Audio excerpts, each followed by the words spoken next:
Hello learners, आज हम solenoid के कारण मैग्नेटिक फील्ड को फाइंड आउट करेंगे, यानी कि परिनालिका के कारण चुंबकीय क्षेत्र को निकालेंगे। ठीक है, तो आइए स्टार्ट करते हैं आज का टॉपिक। देखिए, हमने सोलेनॉइड के कारण मैग्नेटिक फील्ड को निकालना है, तो उसके लिए आपको पता होना चाहिए कि सोलेनॉइड या फिर परिनालिका क्या होती है। थोड़ा पहले इसको देख लेते हैं, फिर डेरिवेशन करेंगे। ठीक है, तो सोलेनॉइड, पहला फिगर देखिए सोलेनॉइड का है। इसमें क्या होता है, एक बहुत लंबा आपका कॉपर का वायर होता है, जिसको कि आपके सिलेंड्रिकल शेप किसका होता है, जनरली आपका चीनी मिट्टी का या कार्डबोर्ड का सिलेंड्रिकल शेप होता है, बेलनाकार आपका आकार होता है। उसके ऊपर एक दूसरे से सटाकर, ठीक है, एक दूसरे से सटाकर हेलिक्स के फॉर्म में लपेटा जाता है।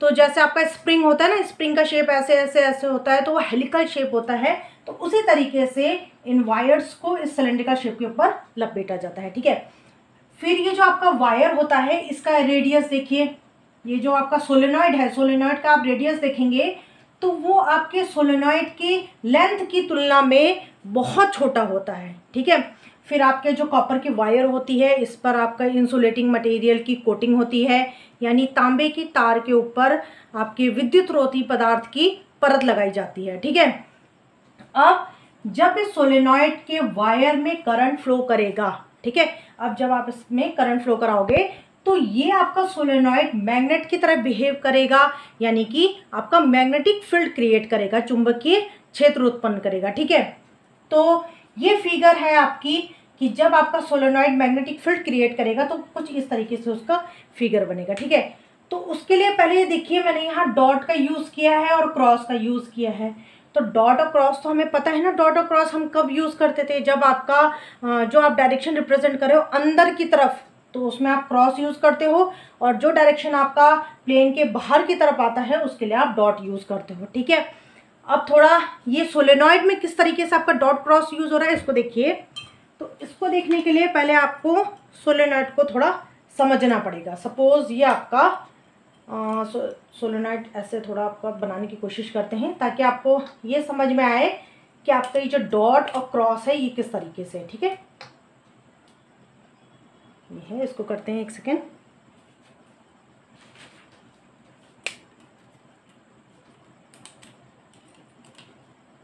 देखिए, सपोज ये हमने एक सोलेनॉइड बनाया है। यहाँ आप देख सकते हैं जो वायर्स है वो काफ़ी दूर मैंने किए हैं, क्योंकि मेरे पास वायर छोटा था।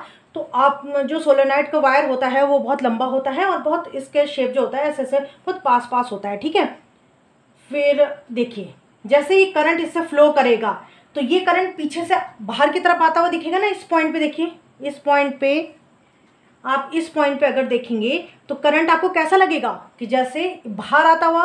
तो यही आपका पॉइंट है, डॉट है। ठीक है, फिर आप यहाँ पे आएंगे, इस पूरे यहाँ पे आए, फिर यहाँ पे आइए, तो यहाँ पे आपको करंट कैसे दिख रहा है, अंदर की तरफ जाता हुआ, प्लेन के अंदर की तरफ। तो ये आपका क्रॉस का साइन हो गया। फिर आप जब आएंगे तो इस सेकंड वाले टर्न के लिए देखिए, जो करंट का डायरेक्शन आपको कैसा दिख रहा है, बाहर की तरफ आता हुआ। फिर यहाँ नीचे आएंगे तो नीचे आते हुए देखिए करंट का डायरेक्शन कैसे दिख रहा है आपको, अंदर जाता हुआ। तो इस तरीके से ये सारे जो ऊपर के पॉइंट्स है वो आपके बाहर का करंट का डायरेक्शन रिप्रेजेंट कर रहे हैं, यानी आपका करंट बाहर की तरफ आ रहा है, तो ऐसा दिखा रहे हैं। तो उसके लिए हम डॉट का यूज़ किए हैं। और क्रॉस का मतलब ये है कि यहाँ यहाँ यहाँ यहाँ यहाँ देखिए, जो आपका करंट है वो डायरेक्शन कैसा लग रहा है, जैसे अंदर की तरफ जा रहा है, प्लेन के अंदर की तरफ जा रहा है। तो हमने उसके लिए क्रॉस का यूज़ किया। इतना समझ में आ गया आपको? तो अभी तक आपने ये देखा था कि हम मैग्नेटिक फील्ड के लिए जनरली डॉट एंड क्रॉस का यूज़ कर रहे थे। ज़रूरी नहीं है कि आप मैग्नेटिक फील्ड के लिए भी करो, जिसके लिए भी आप ऐसा दिखाना चाहते हो कि डायरेक्शन प्लेन के अंदर, तो आप उसके लिए क्रॉस का यूज़ कर सकते हो। और अगर आपको डायरेक्शन प्लेन के बाहर दिखाना है तो आप उसके लिए डॉट का यूज़ कर सकते हो। ठीक है, तो डॉट जो हमने ये रिप्रेजेंट किया है, क्या है इसका मतलब, ये है कि इस पूरे ये जो भी आपके टर्न्स है, इतने सारे टर्न्स में आप देख सकते हो जो करंट है वो आपका बाहर की तरफ आ रहा है, और यहाँ पे इन सारे पॉइंट्स में करंट आपका अंदर की तरफ जा रहा है। ठीक है, इतना कॉन्सेप्ट है।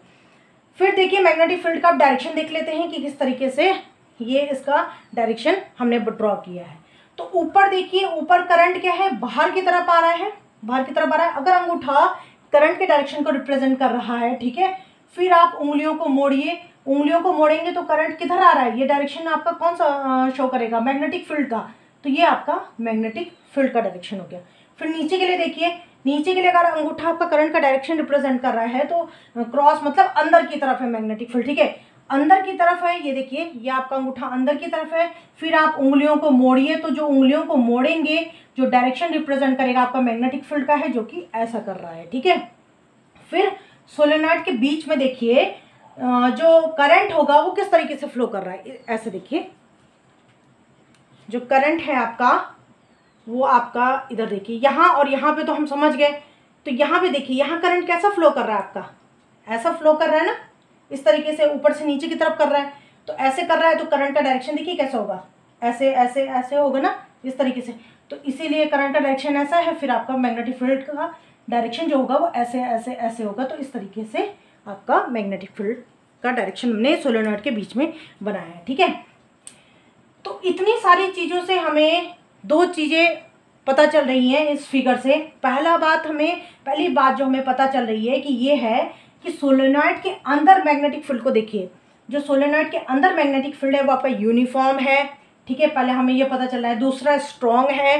तीसरी बात हमें ये पता चल रही है कि सोलेनॉइड के एक्सिस के पैरेलल है, ठीक है, यानी कि परिनालिका के अंदर चुंबकीय क्षेत्र क्या है आपका, पहला एक समान है, दूसरा आपका प्रबल है, तीसरा परिनालिका के अक्ष के समांतर है, ठीक है। इतना पता चल रहा है हमें। सेकंड पॉइंट हमें ये पता चल रहा है कि सोलेनॉइड के बाहर जो आपका मैग्नेटिक फील्ड है, यानी कि परिनालिका के बाहर जो आपका चुंबकीय क्षेत्र है वो वीक है, वो निर्बल है, ठीक है। और अगर आपका सोलेनॉइड आइडियल सोलेनॉइड है, एक आदर्श अगर आपके पास परिनालिका है, तो उस केस में जो मैग्नेटिक फील्ड होता है सोलेनॉइड के अंदर वो यूनिफॉर्म माना जाता है, यानी कि आपका एक समान माना जाता है। और सोलेनॉइड के बाहर आपका जो मैग्नेटिक फील्ड है वो आपका जीरो माना जाता है, यानी कि परिनालिका के बाहर चुंबकीय क्षेत्र शून्य है, ठीक है। तो ये जो लास्ट की लाइन है ये ज़्यादा इंपॉर्टेंट है, क्योंकि अब हम जो डेरिवेशन करेंगे वहाँ ये कॉन्सेप्ट, इस कॉन्सेप्ट का हम यूज़ करेंगे। कौन सा, कि सोलेनॉइड के अंदर मैग्नेटिक फील्ड यूनिफॉर्म है, यानी कि आपका एक समान है, और आपका जो सोलेनॉइड के बाहर मैग्नेटिक फील्ड है, यानी परिनालिका के बाहर जो चुंबकीय क्षेत्र है वो आपका जीरो होगा, शून्य होगा। इस कॉन्सेप्ट का यूज़ हम डेरिवेशन में करेंगे, ठीक है। तो इतना पार्ट समझ में आ गया। अब इसको मिटा देते हैं। अब हम डेरिवेशन स्टार्ट करते हैं। देखिए सोलेनॉइड को समझना जरूरी है, क्योंकि जब हमें इसके बारे में इसकी प्रॉपर्टी पता होंगी तभी हम इसके कारण मैग्नेटिक फील्ड जो निकाल रहे हैं उसको हम अच्छे से समझ पाएंगे, ठीक है। तो सबसे पहले एक सोलेनॉइड ड्रॉ कर लेते हैं, ऐसे जैसे अभी हमने किया था।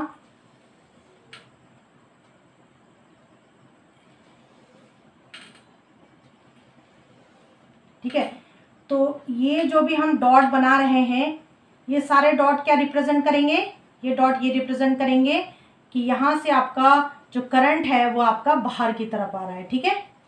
तो करिए dot dot dot dot dot.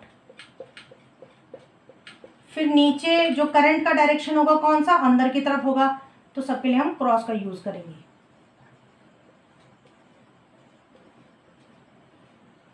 ठीक है, फिर आपका अंदर की तरफ है करंट का डायरेक्शन, तो हमने इस तरह क्रॉस का यूज करेंगे।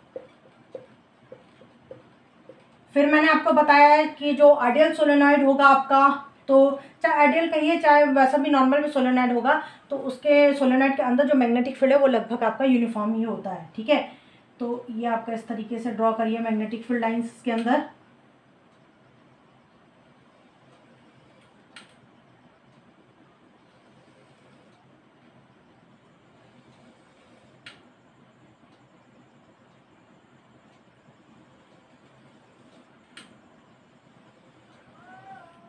ठीक है, तो ये आपकी मैग्नेटिक फील्ड लाइंस हो गई।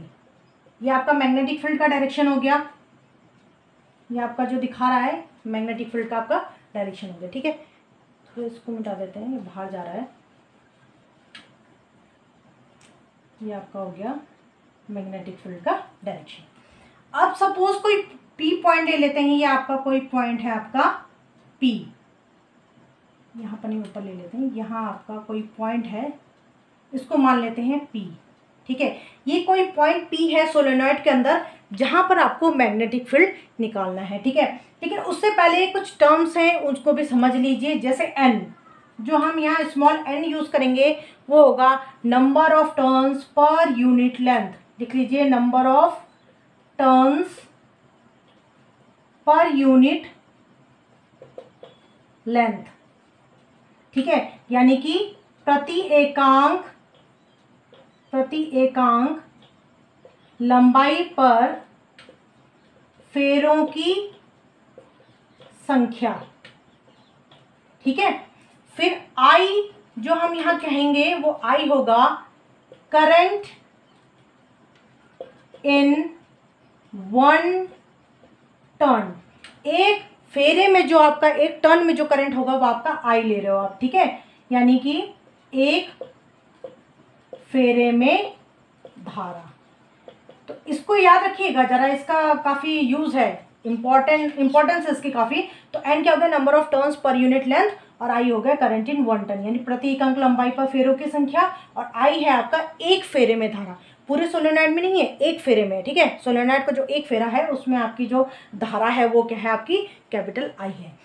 अब देखिए हमें क्या करना है, पॉइंट पी पे मैग्नेटिक फील्ड को निकालना है। तो हम क्या करेंगे, एक क्लोज लूप को ड्रॉ करते हैं, और जो हमने क्लोज लूप हम ड्रॉ करेंगे वो हमारा रेक्टेंगुलर शेप का होगा, ठीक है। ये आपका पॉइंट पी है जहाँ आपको मैग्नेटिक फील्ड निकालना है। ये पॉइंट पी आपका इस रेक्टेंगल के एक साइड में लाइक करेगा। इस पॉइंट को मान लीजिए ए, इसको बी, इसको सी एंड इसको डी। ये ए है, ये बी है, ये सी है, ये डी है। फिर आप रेक्टेंगल की जो लेंथ है उसको एल मान लीजिए। रेक्टेंगल का जो लेंथ है हम उसको एल मान रहे हैं। ये एल है तो ऊपर वाला भी एल हो जाएगा, समझ रहे हैं ना। ये लंबा ये दिख रहा है आपको, ये एल है, ठीक है, इसको एल लिखिएगा। जो ए बी साइड है उसको हमने क्या लिया है, A B equals to L, ठीक है। ए बी साइड को हमने एल लिया है, इसकी लंबाई एल है। अब देखिए हमें क्या करना है, इस पूरे क्लोज लूप के लिए जो आपका रेक्टेंगुलर लूप है, यानी जो आयताकार आपका बंद पथ है, इसके लिए हम B vector dot D L vector निकालेंगे। तो निकालिए, ये हो जाएगा close integration of B vector dot D L vector, loop क्या आपका ए बी सी डी, ठीक है। तो इसके लिए निकालेंगे आप, ये हो जाएगा, पहले ए टू बी के लिए अलग निकालेंगे, बी टू सी के लिए, सी टू डी के लिए एंड डी टू ए के लिए, सबके लिए अलग अलग निकालेंगे। B vector dot D L vector A to B, limit put करेंगे, plus B vector dot D L vector, ये होगा आपका बी टू सी, इसको मिटा देते हैं, इसको आपने नोट कर लिया था। फिर आपका बी टू सी हो गया, फिर हो गया आपका C to D, integral B dot D L plus D to A, फिर ये होगा B vector dot D L vector.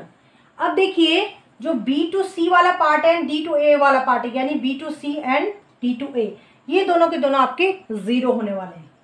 तो लिखिए ए टू सी हो गया आपका, limit B vector dot D L vector equals to integral of B vector dot D L vector, फिर हम कह रहे हैं डी टू ए वाला, ठीक है। ये दोनों आपके ज़ीरो हैं। क्यों ज़ीरो है, देखिए जो आपका लूप है, फिर लूप का डायरेक्शन भी लिख लीजिए यहाँ पे, ये लूप का डायरेक्शन आपका इस तरीके से, ठीक है। तो आप देखिए जो मैग्नेटिक फील्ड का डायरेक्शन है वो ऐसा है, और जो side B C and A D है वो आपके जो मैग्नेटिक फील्ड के डायरेक्शन पे परपेंडिकुलर है। देखिए ये ऐसा है, ये ऐसा है, ये अगर ऐसा है आपका ये मैग्नेटिक फील्ड, तो आपका बी सी ऐसा है, ए डी ऐसा है। तो यानी कि दोनों ही केस में बी और डी एल के बीच में जो एंगल बनेगा आपका, आप डी एल इस पार्ट में कोई भी डी एल पार्ट लोगे या इस साइड का कोई भी डी एल पार्ट लोगे, तो तब दोनों ही केस में बी और डी एल के बीच में जो एंगल बनेगा वो आपका 90 डिग्री का बनेगा। और cos 90 डॉट डॉट ओपन करोगे तो cos 90 होगा, cos 90 की वैल्यू आपके ज़ीरो होती है। तो इस तरीके से ये दोनों आपके ज़ीरो हो गए, ठीक है। फिर आपका एक और ज़ीरो हो जाएगा, कौन सा, ये वाला, ये सी टू डी वाला, यानी ये वाला। लिखिए ये आपका हो गया integral of B vector dot D L vector, limit है आपकी C to D equals to zero. ये ज़ीरो क्यों होगा, क्योंकि अभी अभी मैंने आपको जब सोलेनॉइड में पढ़ाया तो वहाँ मैंने आपको बताया सोलेनॉइड के बाहर मैग्नेटिक फील्ड आपका ज़ीरो होता है। तो ज़ीरो या तो नेग्लिजिबल होगा, बहुत कम होगा, या तो आप उसको ज़ीरो कंसिडर कर सकते हो, ठीक है। तो आपका सोलेनॉइड के बाहर क्योंकि मैग्नेटिक फील्ड ज़ीरो है, यानी बी ज़ीरो है, बी ज़ीरो हो गया तो पूरी की पूरी आपका टर्म ही ज़ीरो हो गया, ठीक है। तो देखिए हमें ये भी टर्म ज़ीरो मिल गया, ये भी, तो लास्ट में बचा आपका सिर्फ ये। तो आप लिखिए इस तरीके से, लिखिए close integral B vector dot D L vector और ए बी सी डी आपका क्लोज लूप है इक्वल्स टू, देखिए सिर्फ ये बचा आपका क्या, A to B, B vector dot D L vector. देखिए ये ज़ीरो हो गया, ये ज़ीरो हो गया, ये ज़ीरो हो गया, लिखिए 0 + 0 + 0। तो आपका अब आगे सॉल्व करते हैं। तो ये आपका सिर्फ बच जाएगा कितना, A to B, B vector dot D L vector, बाकी आगे सब 0 हो गया। उसको सॉल्व करिए। अब ये हो गया आपका ए टू बी, फिर ये ब्रैकेट ओपन, ये डॉट हटाएंगे तो ये हो जाएगा B D L cos theta. ठीक है, डॉट हटाएंगे तो ये हो जाएगा आपका B D L cos theta. अब थीटा देखिए बी और डी एल के बीच में क्या एंगल बन रहा है, ए बी पार्ट में अगर आप कोई डी एल लेते हो तो उस केस में देखिए डी एल और आपके मैग्नेटिक फील्ड का डायरेक्शन सेम है, मैग्नेटिक फील्ड का डायरेक्शन भी उधर ही है आपका, और लूप का डायरेक्शन देखिए हमने उसी तरफ लिया है, इसी तरह पे आपके मैग्नेटिक फील्ड के डायरेक्शन की तरफ। तो ए बी पार्ट में आप कहीं भी आप डी एल लोगे तो उसके और मैग्नेटिक फील्ड के बीच में जो एंगल बनेगा वो आपका 0 बनेगा। थीटा आपका क्या बन रहा है, 0, क्योंकि सेम डायरेक्शन में दोनों। तो आपका ये हो जाएगा ए टू, यहाँ पे बी लिखिए, ए टू बी हो जाएगा बी डी एल, और कॉस 0, कॉस 0 की वैल्यू 1 होती है, तो ये हो जाएगा आपका A to B B D L, cos 0 आपका 1 हो गया। ठीक है, तो हमें क्या मिला, हमें मिल गया close integral of B vector dot D L vector, loop है आपका A B C D equals to आपका बचा, देखिए ये जो बी है आप इस बी को बाहर ला सकते हो, अंदर आपका क्या बचा, A to B integral of D L. ठीक है, तो ये बचा, और ये डी एल छोटे छोटा लोगे पार्ट लोगे तो पूरा कौन सा इंटीग्रेट करने पे क्या मिल जाएगा, ए बी मिल जाएगा, और ए बी को हमने क्या माना है, एल माना है, तो ये हो जाएगा आपका बी एल। इसको मान लीजिए इक्वेशन नंबर फर्स्ट, और यहाँ इसको भी लिख लीजिए B vector dot D L vector. ठीक है, इसको मान लीजिए आप इक्वेशन नंबर फर्स्ट। इतना समझ में आ गया आपको। देखिए यहाँ पर सारे टर्म आपके 0 हो गए, बस ये बचा, फिर डॉट हटाया तो कॉस थीटा आ गया, और थीटा एंगल आपका 0 है, यानी बी डी एल, बी भी आपका इधर है, डी एल भी इधर है, ए बी साइड के लिए देखिए तो दोनों क्योंकि एक है तो आपका कॉस जो थीटा है वो आपका 0 हो जाएगा, तो कॉस थीटा यानी कॉस 0 की वैल्यू अब आपकी आ गई 1। तो इस तरीके से बी आपका बाहर आ जाएगा, डी एल को इंटीग्रेट करोगे तो उसकी वैल्यू आपकी एल आ जाएगी। ठीक है, अब हम यूज करेंगे एम्पियर्स लॉ। लिखिए अकॉर्डिंग टू एम्पियर्स लॉ, अब इस क्लोज लूप के लिए अगर आप एम्पियर का लॉ लगाते हैं तो ये कहता है B vector dot D L vector, आपका क्लोज लूप है A B C D equals to mu naught I total. ध्यान रखिएगा, मैंने आई कौन सा आई की कहा था, आई आपका हमने वो सपोज किया था एक टर्न में करंट। यहाँ टोटल आई का मतलब क्या हुआ कि आपके इस क्लोज्ड लूप ने, ये जो आपका रेक्टेंगुलर लूप है यानी कि जो आयताकार आपका जो बंद पथ है, इसने कितना एरिया कवर किया है। ठीक है, जितना एरिया इसने घेरा है उस एरिया से जो आपका टोटल करंट गुजर रहा है, टोटल करंट आपका जो क्रॉस कर रहा है वो आपका ये आई टोटल है। इसको हमें पहले निकालना होगा, तो इसको कैसे निकालेंगे उसके लिए देखिए यहाँ पे निकाल लेते हैं। उसके लिए देखिए पहले हमने बोला कि यूनिट लेंथ में आपका जो नंबर ऑफ टर्न्स है वो n है, हमने सपोज किया था स्टार्टिंग में, यानी एकांक लंबाई में जो फेरों की संख्या हमने कितनी मानी थी, n मानी थी। ठीक है, तो l लंबाई में फेरों की संख्या कितनी हो गई, नंबर ऑफ टर्न्स कितने हो गए, n l। ठीक है, यानी ए बी जो साइड है इससे आपके कितने नंबर ऑफ टर्न्स लाई कर रहे हैं, n l कर रहे हैं। ठीक है, कितने फेरे आपके इस पे हैं, n l है। ठीक है, फिर देखिए आपके एक टर्न में, एक फेरे में कितना करंट था आपका, आई था, इतना हमने सपोज किया था ना। फिर एन एल टर्न्स में जो आपके एन एल फेरे हैं उसमें टोटल कितना करंट हो जाएगा, एन एल इंटू आई। तो ये हमें मिल गया एन एल आई, वो टोटल करंट है जो आपके इस क्लोज लूप ने जो एरिया कवर किया है उससे गुजरने वाला कुल धारा यानी कि कुल करंट कितना हो गया आपका, एन एल आई। तो लिखिए आप mu naught into N L I. इसको मान लीजिए इक्वेशन नंबर सेकंड। अब आप इक्वेशन फर्स्ट एंड सेकंड को कंपेयर करेंगे तो देखिए लेफ्ट हैंड साइड दोनों का बराबर है तो राइट हैंड साइड आपस में इक्वल हो जाएंगे। ठीक है, लिखिए comparing equation first and second, समीकरण फर्स्ट व दो की तुलना करने पर आपको मिल जाएगा B L equals to mu naught N L I, फिर आपका एल एल कैंसिल हो जाएगा तो आपका क्या बचा, B equals to mu naught N I. तो ये है आपका सोलेनॉइड के कारण मैग्नेटिक फील्ड का फॉर्मूला, यानी कि परिनालिका के कारण चुंबकीय क्षेत्र का सूत्र क्या होता है, B equals to mu naught N I. ठीक है, तो ये हमने फॉर्मूला डिराइव कर लिया। आज के लिए इतना ही। अब नेक्स्ट क्लास में नेक्स्ट वीडियो के साथ फिर मिलेंगे। Good bye.